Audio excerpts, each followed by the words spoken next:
miaraka mibotsy. Afaka miaraka mibotsy.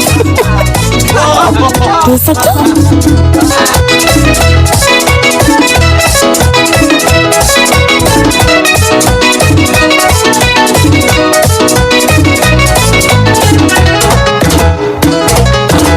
Hono arybotsy. Ahoana zay ry tata? Fa taiza elany nahita an'iny 500 iny? Tany amin'ny bebe ry tata.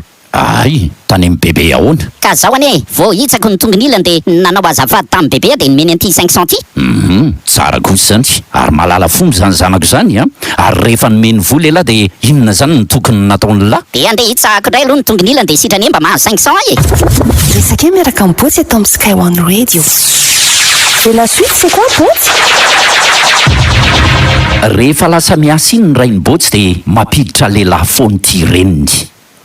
Hita mibotsy foana nefa zany ka niafina tao anaty armoara izy mba hijery ny zavatra ataondry zareo. Ndray andro nefa niverina tampoka rangahy dia tsy maintsy nafenina tao anaty armoara ihany koa ilay sipan-dreniny. Ary hoy botsy tao anaty armoara tao. Ary tena maizina be ato zany a. Ie. Manana baolina ato. Tsara zany. Tokony vidianao a. Ataoko inona lesy a? Zany ary bainay. Ohatrinona le izy. 250. Eny ary e. Ny apitso mbola tratra ohatran'izay ihany le bandy ka nafenina tao anaty armoara. Maizina be ato zany a. Ie. Manana baolina basket tsara be ato. Ohatrin'ny 500 000. eny ary. Ny apitson'iny kosa sendra tsy niasa ny rainy botsy ka hoy izy tamin'ity zanany.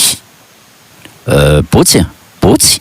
Ahoana zay ry tata? Mba alaivo kely lesy ny baolina ny lahy dia andaontsika amin'ny rahalahy ilalao a. Eny rehefa namidiko ry tata.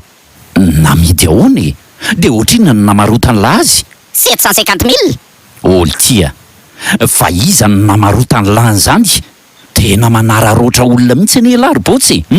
Ndany lahy mikofesy aingana. Dia lasy botsy ny kofesy ary tonga tao amin'ny trano fikofesiana. Dia inona no niseho? Ary maizina be ato zany a. Dia hoy mopera. Manino lahy fa tsy armoara lesany tsony ato.